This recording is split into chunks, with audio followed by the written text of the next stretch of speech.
As we already know, beer is made through a process called fermentation, in which glucose with the help of yeast is converted into alcohol and carbon dioxide.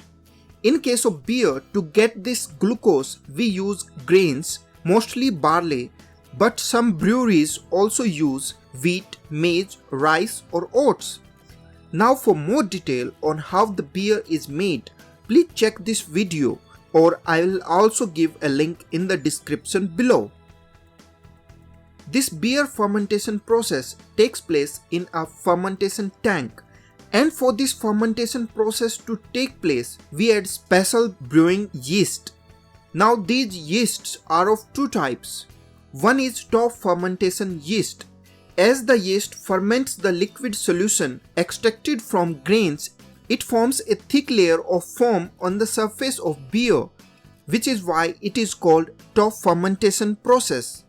One of the most popular yeast is Saccharomyces cerevisiae.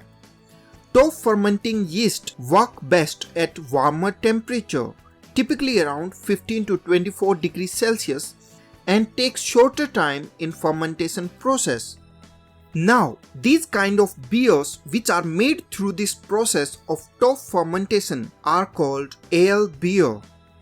And alternatively, this process may be called ale fermentation, and top fermentation yeast may be called as ale yeast. So don't get confused. Common ale beer styles include pale ale, India pale ale, brown ale, porter, stouts, Belgian ale, wheat beer, etc. Next we have bottom fermentation yeast. Unlike top fermentation where the yeast rises to the surface, bottom fermentation takes place at the bottom of the fermentation tank. The yeast cells tends to form compact sediments at the bottom of the fermentation vessel as fermentation progresses. One of the preferred yeast for this process is Saccharomyces pastorianus. Bottom fermenting yeast work best at cooler temperature, typically around 7 to 13 degrees Celsius, and comparatively a slow process as compared to top fermentation. Now, any beer made from bottom fermentation is called lager beer, and this process may be called lager fermentation, and yeast used in bottom fermentation may be called lager yeast.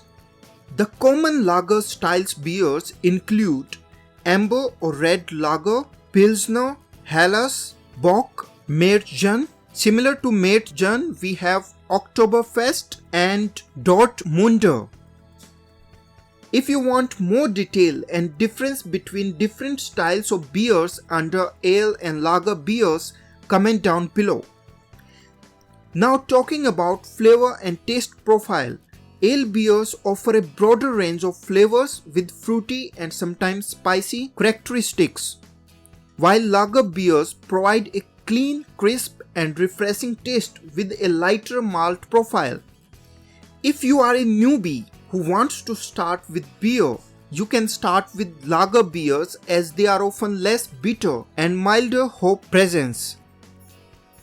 Also, there are two more terms widely used: craft beers and draft beers.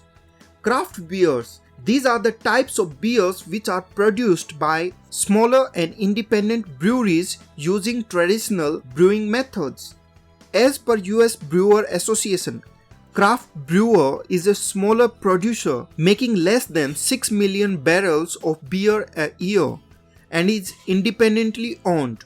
They focus on producing beers with a strong emphasis on flavor, craftsmanship, and community-oriented drinking experience. Draft beers, also known as draught beers, are beers that are served on the tap, which is directly attached to a keg or cask. As these beers are served from a pressurized keg, so also known as keg beer, it is a popular way of serving beers in bar, restaurants and pubs. Draft beer is often considered fresher and of higher quality compared to packaged beer. Well guys, that's all for the video. Thank you for watching and stay tuned.